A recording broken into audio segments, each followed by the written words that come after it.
Vamos esta noche, voy a pedirle que si por favor toma su asiento y abre su Biblia. A ver, déjenme ver sus Biblias. ¿Qué tantos trajeron sus Biblias? Levántela en alto su Biblia. Ok, all right.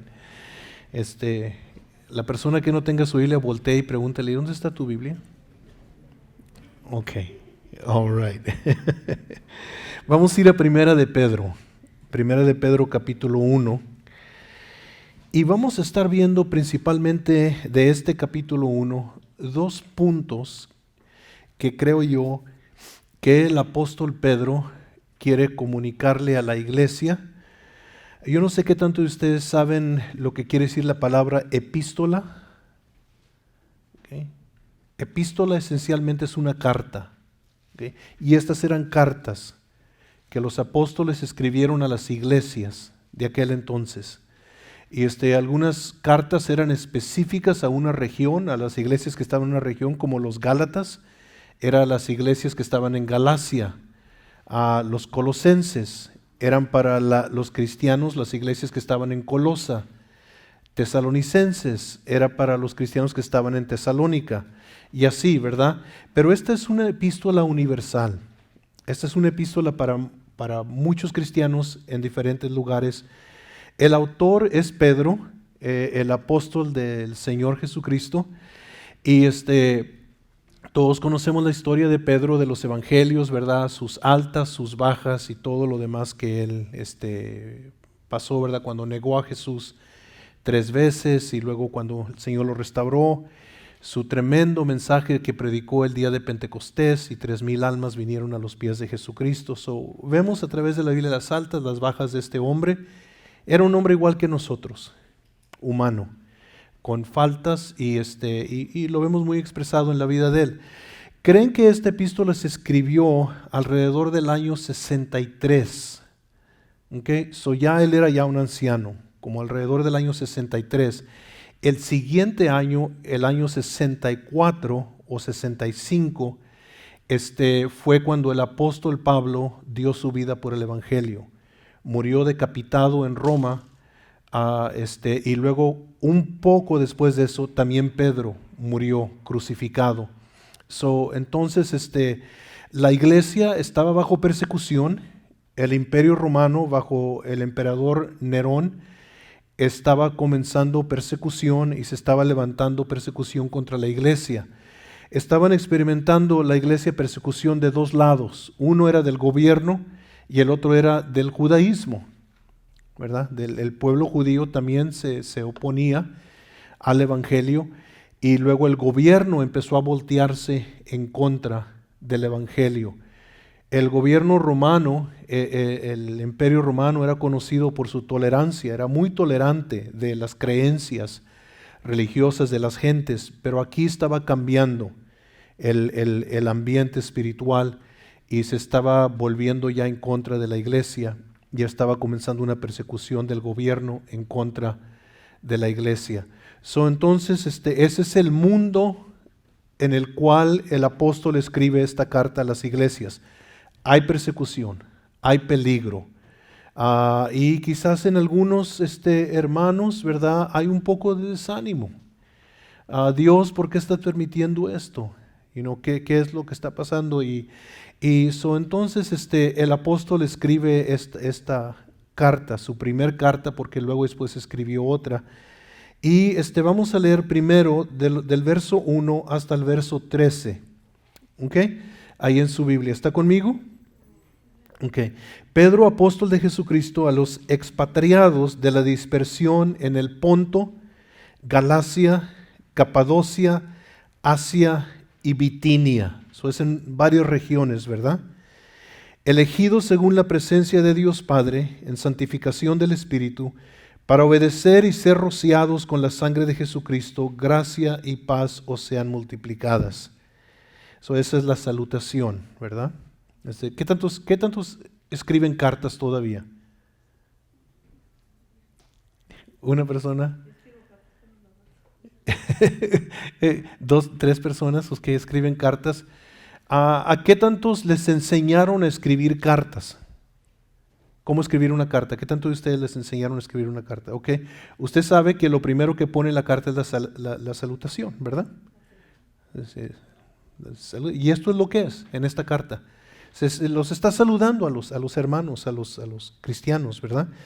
Y en el verso 3 dice, bendito el Dios y Padre de nuestro Señor Jesucristo, que según su grande misericordia nos hizo renacer para una esperanza viva por la resurrección de Jesucristo de los muertos, para una herencia incorruptible, incontaminada y inmarcesible, reservada en los cielos para vosotros, que sois guardados por el poder de Dios mediante la fe, para alcanzar la salvación que está preparada para ser manifestada en el tiempo postrero, en lo cual vosotros os alegráis, aunque ahora por un poco de tiempo, si es necesario, tengáis que ser afligidos en diversas pruebas, para que sometida a prueba vuestra fe, mucho más preciosa que el oro, el cual, aunque perecedero, se prueba con fuego, sea hallado en alabanza, gloria y honra cuando sea manifestado Jesucristo, a quien amáis sin haberle visto, en quien creyendo, aunque ahora no lo veáis, os alegráis con gozo inefable y glorioso,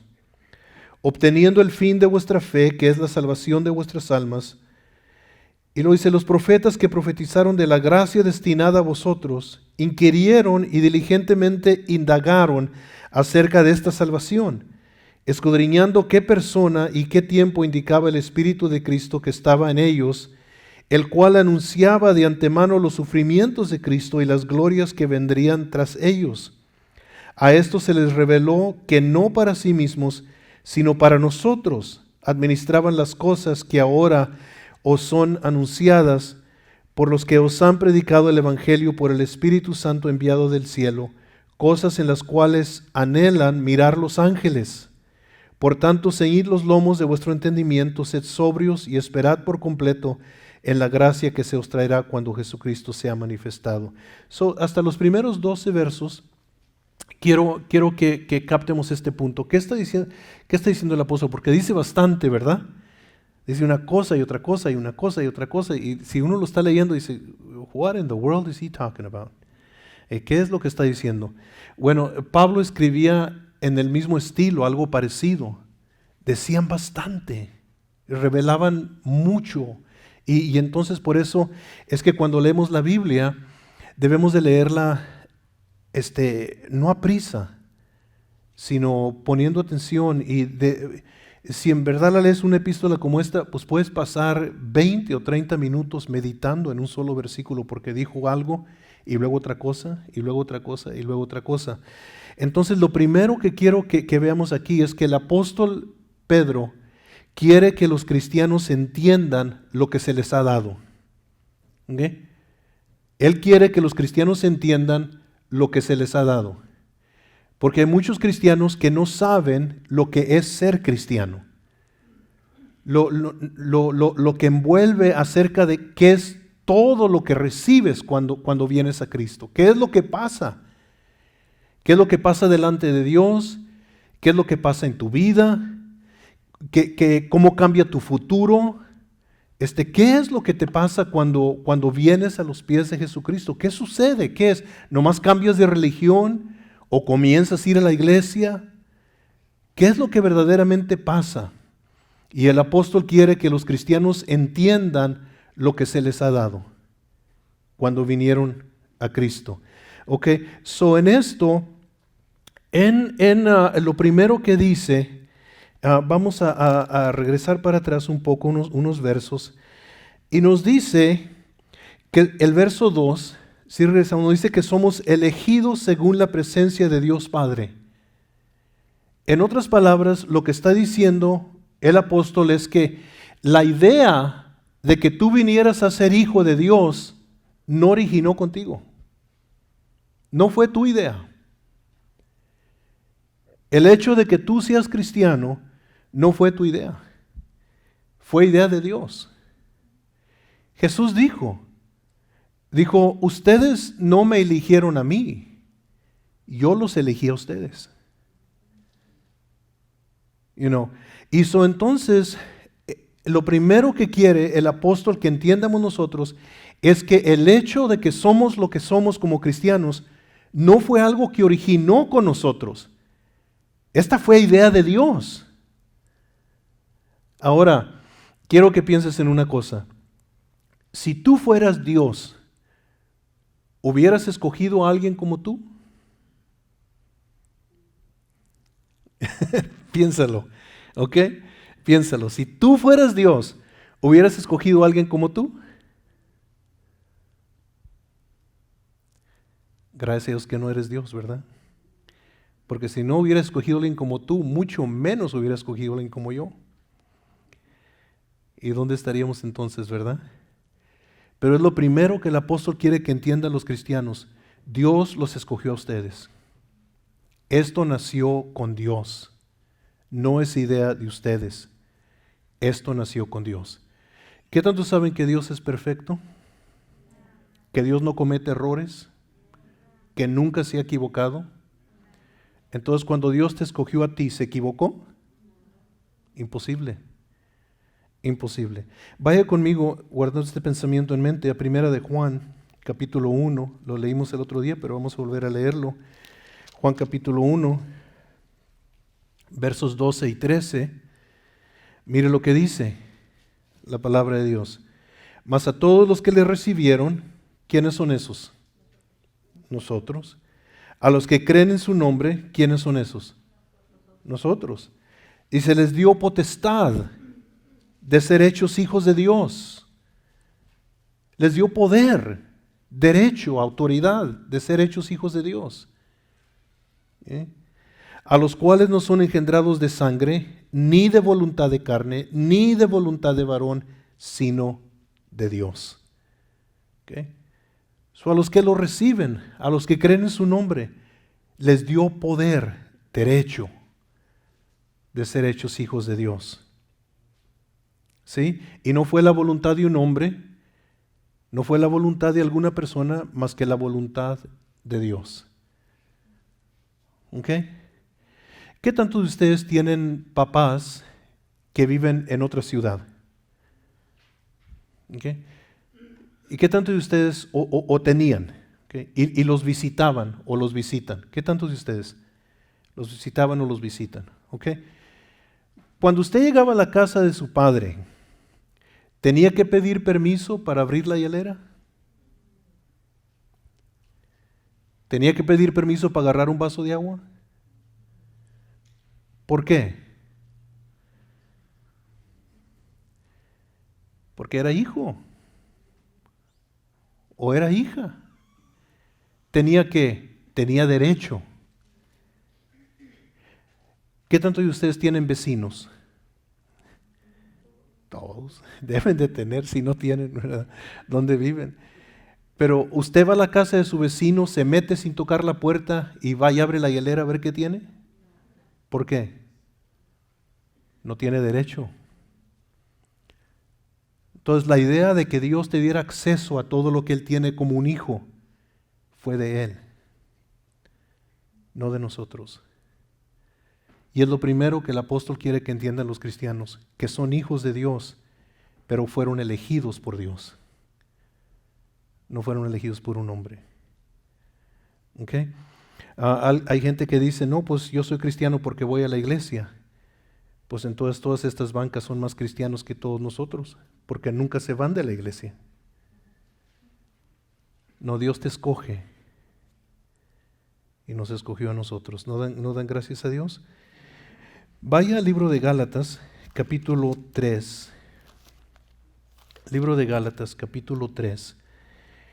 Y quiero leerles, o quiero que leamos juntos desde el verso 26 de Gálatas. 26, 27, 28 y 29. Pues todos, dice el verso 26, pues todos sois hijos de Dios por la fe en Cristo Jesús. Qué bonito verso, ¿verdad? Porque todos sois hijos de Dios por la fe en Cristo Jesús. Porque todos los que habéis sido bautizados en Cristo, de Cristo estáis revestidos. Ya no hay judío ni griego, no hay esclavo ni libre, no hay varón ni mujer, porque todos vosotros sois uno en Cristo Jesús. Y si vosotros sois de Cristo, ciertamente de linaje de Abraham sois y herederos según la promesa. ¿Ok? Now, vaya al capítulo 4, aquí mismo de Gálatas, los versos 6 y 7.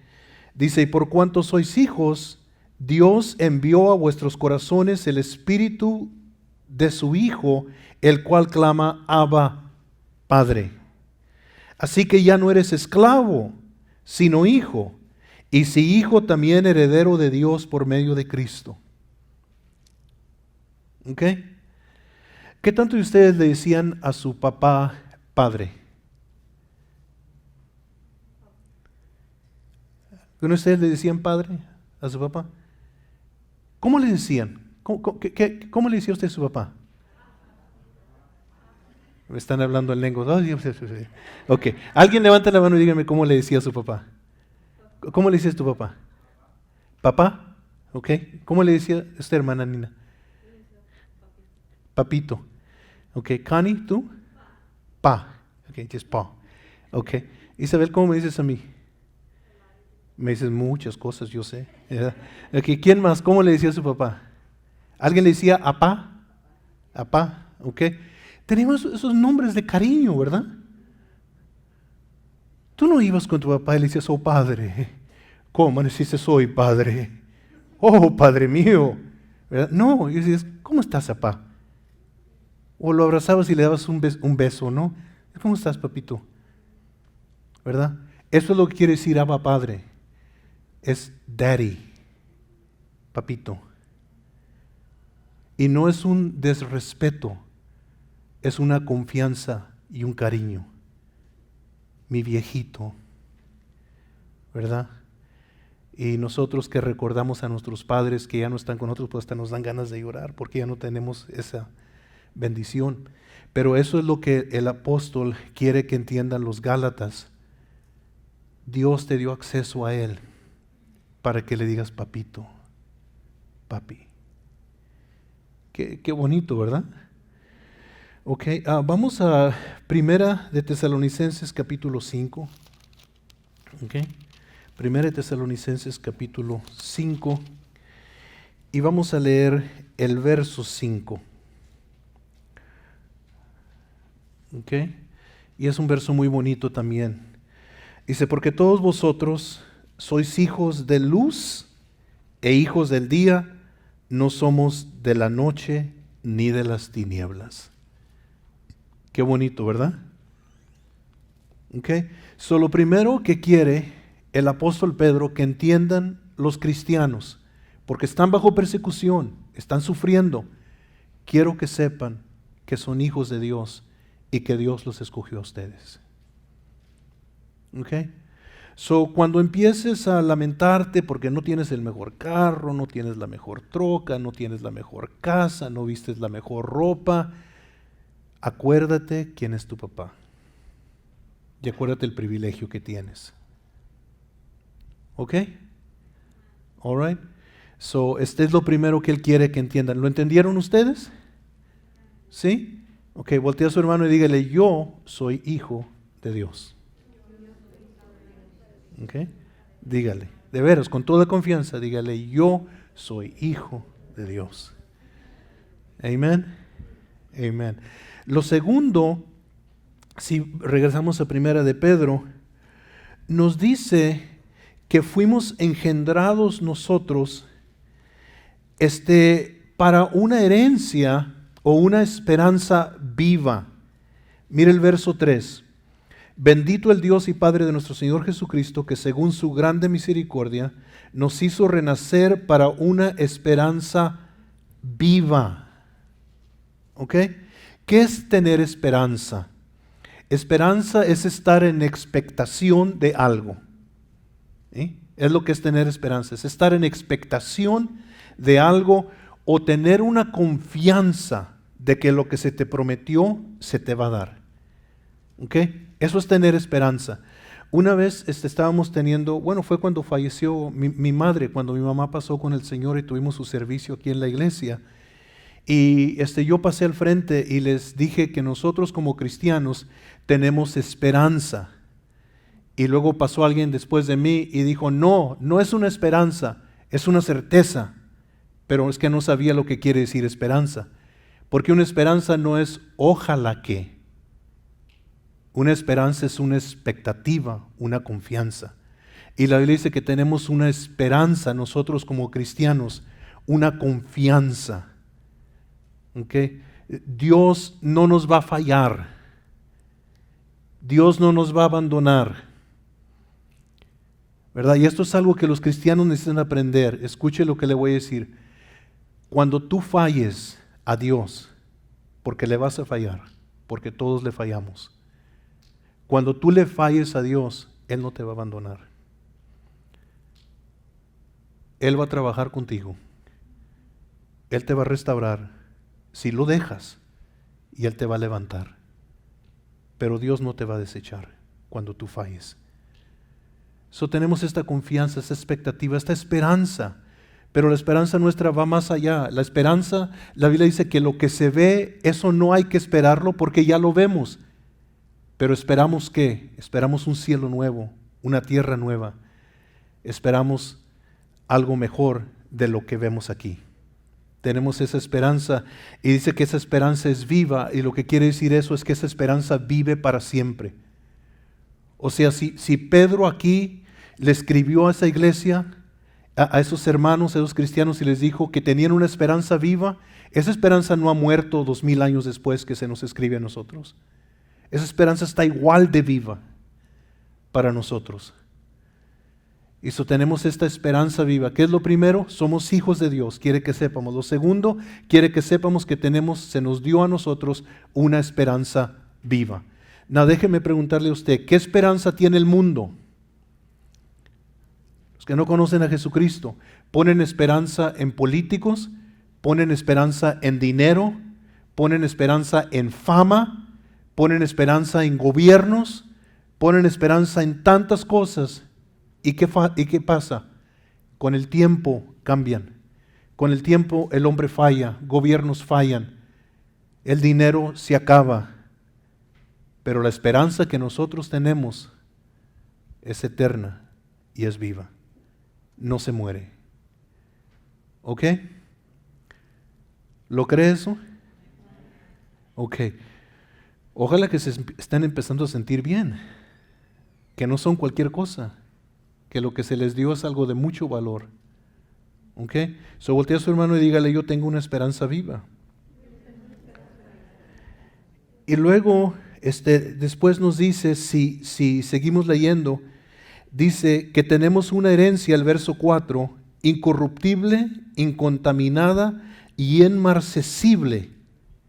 ¿Qué palabras, verdad? Incorruptible, que no se pudre. ¿Ok? Que no se pudre. ¿Qué tantos de ustedes han visto cómo las cosas se pudren, verdad?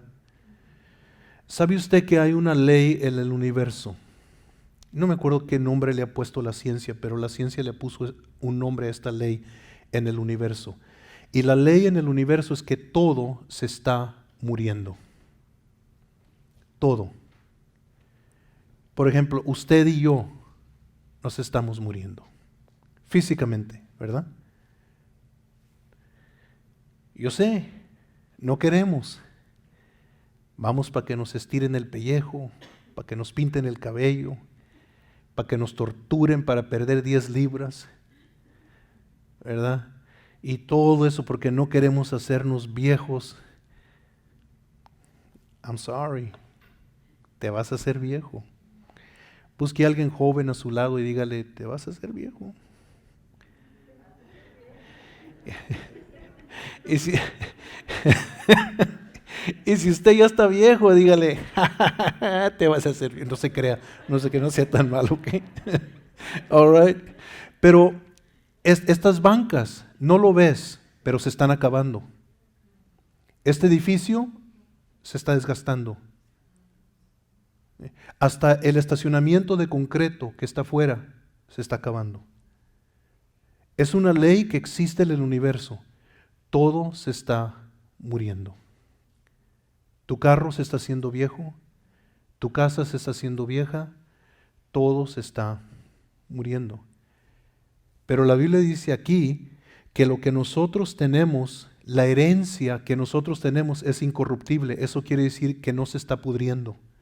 Esa ley de muerte no se aplica a nuestra herencia. Lo que Dios nos ha prometido a nosotros no se va a pudrir, no se va a acabar. No va a ser como esta banca o como un carro, como una troca o como una ropa que compras. No. La herencia nuestra no se está pudriendo, no se está corrompiendo. ¿Sí me entiende? Gracias a Dios, ¿verdad? Usted dirá, ¿cómo podrá ser eso posible, pastor? Pues, ¿no ha leído la Biblia que el pueblo de Israel anduvo 40 años en el desierto y la ropa nunca se les desgastó? 40 años. Y es más, la Biblia dice que como crecía el pie, crecía el zapato, crecía el huarache. Yo sé que a las hermanas no les gustaría esto porque nunca tendría que comprar zapatos nuevos. Y si a las hermanas les gusta algo es comprar zapatos nuevos. Y mi esposa tiene tantos zapatos en su closet que le voy a decir Imelda Marcos. No saben quién era Imelda Marcos, ¿verdad? Pero a las mujeres les encanta comprar zapatos.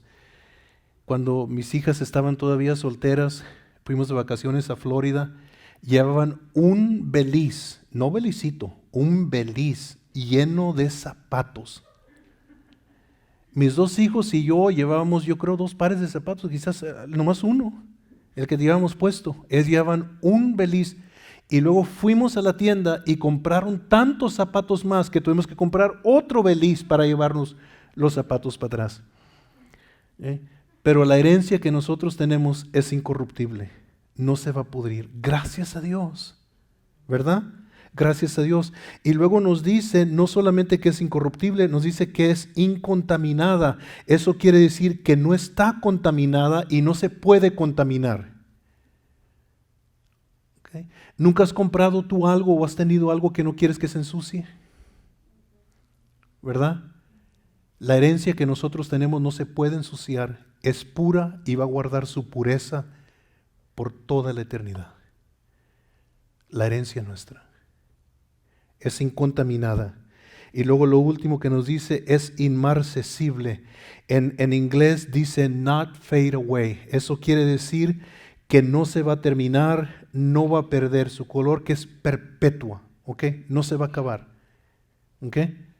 No se va a acabar, no va a ser como algo que se acaba, es para siempre. Fíjese, el apóstol Pedro quiere que los cristianos entiendan la herencia que tienen. Sí saben lo que es la herencia, ¿verdad? ¿Ok? La herencia es algo que un padre o una madre deja a los hijos y ellos lo reciben cuando él muera. ¿Verdad? ¿Sí? Okay. ¿A algunos de ustedes les quedó herencia? ¿A algunos de ustedes que sus papás ya no están aquí y les dejaron una herencia a ustedes? Yo tengo herencia para mis hijos cuando yo ya no esté.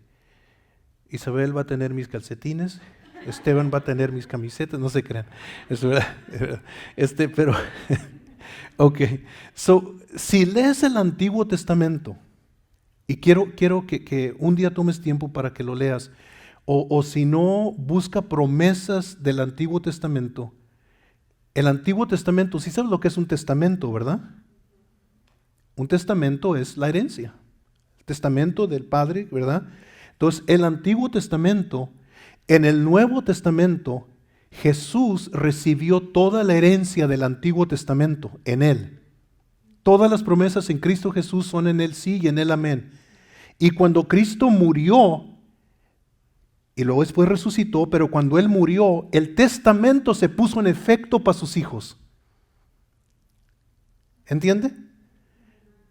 Entonces, el apóstol nos dice, ustedes tienen una herencia, todo lo prometido del Antiguo Testamento, cumplido en Cristo, y cuando Él murió, la herencia se puso en efecto, el testamento se puso en efecto para ustedes. Y la herencia que nosotros tenemos como cristianos, nos dice aquí la Biblia, es incorruptible, incontaminada y inmarcesible. Y dice que está reservada en los cielos para vosotros.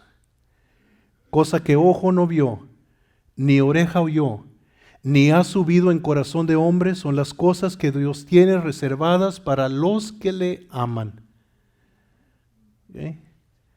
So, fíjese lo que tenemos. Y luego nos dice, más abajo, nos dice acerca de nuestra fe. ¿Okay? El verso 7. Nos dice que el verso 6, el verso 5, el verso 6 nos dice que vamos a pasar por pruebas. ¿Ok? Y luego nos dice, ¿por qué pasamos por pruebas? Dice, para que nuestra fe, dice, para que sometida a prueba vuestra fe. Nuestra fe, cuando estamos pasando por pruebas, nuestra fe está siendo sometida a prueba. ¿Okay? ¿Qué tanto de ustedes han pasado por pruebas? ¿Qué tanto de ustedes están pasando por una prueba ahorita? ¿Algunos? ¿Ok? Cristianos pasamos por pruebas, a veces por pruebas de escasez, a veces por pruebas de enfermedad, a veces por pruebas donde gente nos ataca. ¿Verdad? Pasamos por pruebas. Y el apóstol dice que la fe que a nosotros se nos ha dado, dice que pasa por pruebas, porque es sometida a prueba vuestra fe, mucho más precioso que el oro, el cual aunque perecedero se prueba con fuego, se ha hallado en alabanza, gloria y honra cuando sea manifestado Jesucristo. ¿Qué está haciendo Dios con nosotros, con nuestra fe? Cuando nos deja pasar por pruebas, la está purificando nuestra fe, nuestra fe, nuestra fe. Y la Biblia dice, tanto en el Antiguo Testamento como en el Nuevo, que cuando se manifiesten los hijos de Dios van a brillar como la luz de la aurora. ¿Okay? Vamos a brillar como la luz de la aurora. Cuando llegue ese día, tú vas a pasar por el lado mío y vas a decir, Señor Jesús, ¿no tienes unos sunglasses por ahí? Wow, no puedo ver al hermano Aranda que está brillando. Wow, es que pasó mucha prueba el hermano Aranda con los miembros de su iglesia. No se crea, ¿ok? Pero pasamos por pruebas y nos dice entonces que hemos recibido una fe nosotros que es más preciosa que el oro. Más preciosa que el oro. Y luego nos dice en el verso 8, dice que va a ser manifestado Jesucristo, nos dice al fin del verso 7, y en el verso 8 nos dice a quien amáis sin haberle visto. ¿Qué tantos de ustedes aman a Jesús? ¿Qué tantos de ustedes lo han visto? Pero lo amamos. Ay, lo amamos como lo amamos. Dice, a quien amáis sin haberle visto, en quien creyendo, aunque ahora no lo veáis, os alegráis con gozo inefable y glorioso. No has visto a Jesús, pero lo amas. Crees en Él, pero no lo has visto. ¿Verdad? Y entonces nos dice que nosotros tenemos esta esperanza. Y agárrate un ratito. Un día, no sé cuándo, pero un día lo vamos a ver cara a cara. Un día lo vamos a ver cara a cara.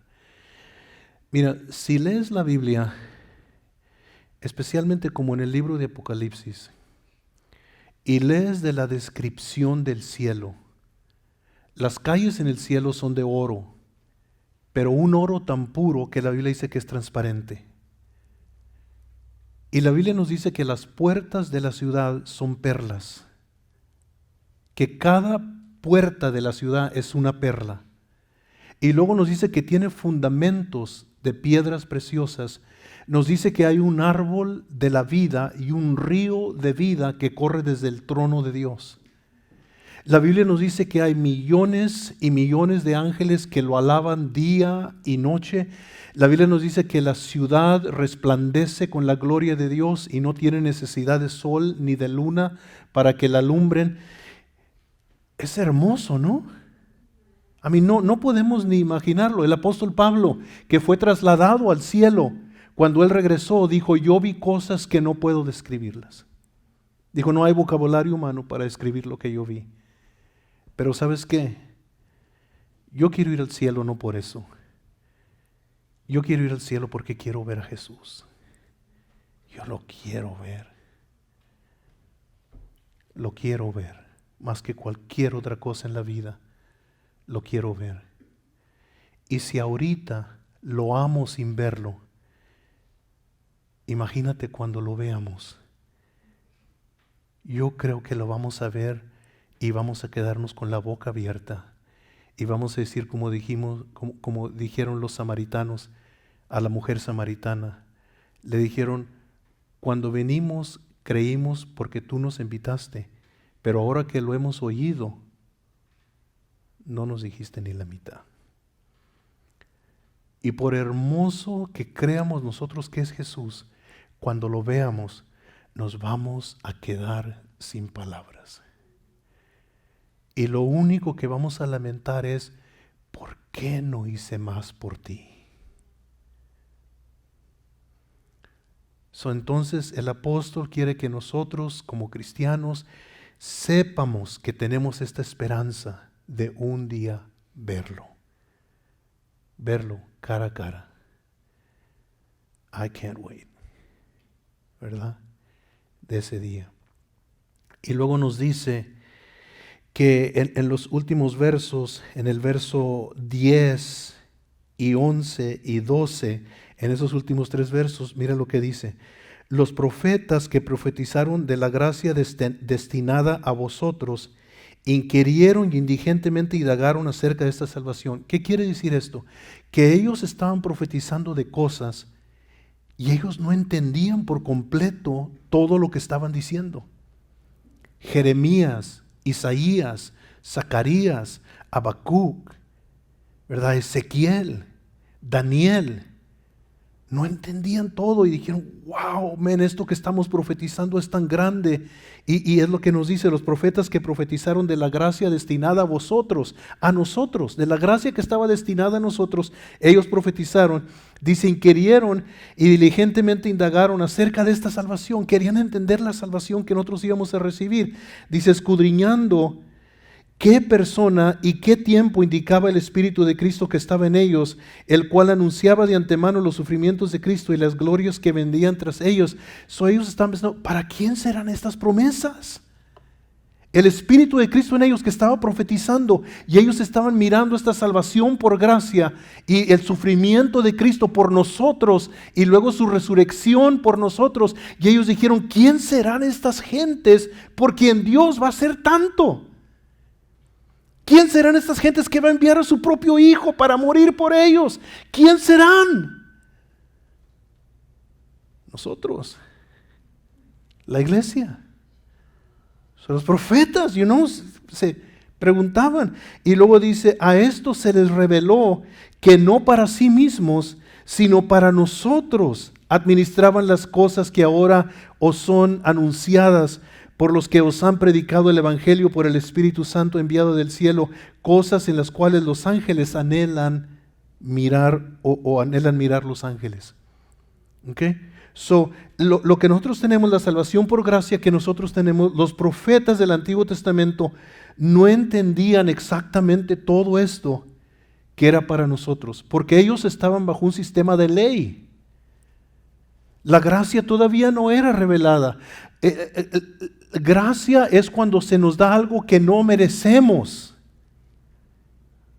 Y ese es el cristianismo. El cristianismo no lo tenemos porque no lo ganamos o porque lo merecemos. Lo tenemos porque Cristo murió en la cruz y nos extendió a nosotros la salvación que Él compró con su propia sangre. Y los profetas estaban profetizando esto.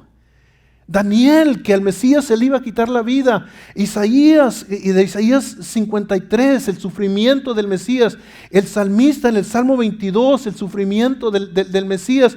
Y esos profetas estaban profetizando y dijeron, lo que Dios va a hacer. ¿Pero para quién? Y el Espíritu de Cristo les reveló que era para nosotros, no era para ellos. Son los profetas del Antiguo Testamento no estaban tan privilegiados como tú y yo.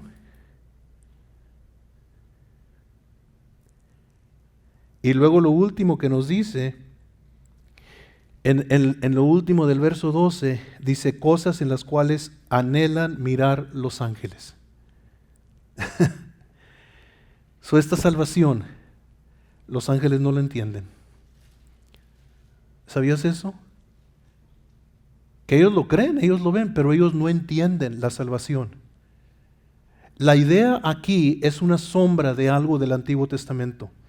En el Antiguo Testamento, ustedes saben que había una caja hecha de madera, chapeada de oro, se llamaba el arca. ¿Se acuerdan? Y el arca tenía 3 cosas adentro. Tenía la vara de Aarón que había reverdecido, tenía un cazo con maná que había bajado del cielo y tenía las 2 tablas de la ley que Dios le había dado a Moisés. Esas 3 cosas estaban en el arca. Pero arriba del arca estaba una tapadera que llamaban the mercy seat, la silla de propiciación. Y arriba de esta silla tenía una imagen de 2 serafines así. Y la idea que indica aquí es que como que los serafines estaban mirando dentro del arca y no entendían. ¿Qué será esto?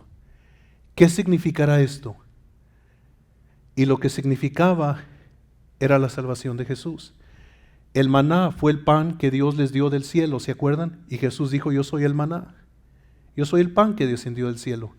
La vara de Aarón se murió y luego reverdeció. Y eso es la resurrección de Jesús, que murió y luego volvió a vivir. Y las tablas de la ley son Él. Él es el verbo. Él es la palabra. Todo ese era el tipo de Él. ¿Y sabes qué pasaba? Un día por año entraba el sumo sacerdote atrás y arriba de la silla de la propiciación rociaba la sangre del sacrificio. Y entonces Dios, cuando miraba la sangre, perdonaba el pecado del pueblo por un año. Y entonces el apóstol dice, no solamente los profetas trataban de estar entendiendo esto y sabían que no era para ellos, sino que los ángeles mismos ven lo que nosotros tenemos, la salvación nuestra, y no la entienden. ¿Ves? Un ángel no sabe lo que es estar perdido en el pecado. Ellos no saben, entonces ellos no saben lo que es el perdón, ellos no saben lo que es la reconciliación, porque los ángeles son perfectos. Ellos no entienden por qué Dios ama tanto al pecador y por qué le ofreció y le dio una salvación tan grande. Desgraciadamente, a veces la iglesia tampoco no lo entiende. Todas estas cosas que nosotros hemos visto, estas 7 cosas que el apóstol quiere que entiendamos, déjeme decirle otra vez. 1, que somos hijos de Dios. 2, que tenemos una esperanza viva. 3, que tenemos una esperanza incorruptible, que no está contaminada y que no se acaba. 4, que tenemos una fe que es más preciosa que el oro. 5, tenemos la esperanza de ver a Jesús. 6, tenemos una salvación tan grande que los profetas no entendían y supieron que no era para ellos. Y luego 7, que es una salvación tan grande que los ángeles desean entender y no pueden. Voltea a tu hermano y dile, yo no sabía eso, pero tenemos mucho que Dios nos ha dado. Hermanos, ¿les estoy exagerando o es verdad? Es verdad. No salgas de aquí esta noche sin entender esto. No salgas de aquí esta noche sin entender el amor tan grande que Dios tiene por nosotros y todo lo que ha hecho por nosotros. Somos privilegiados. Somos muy privilegiados.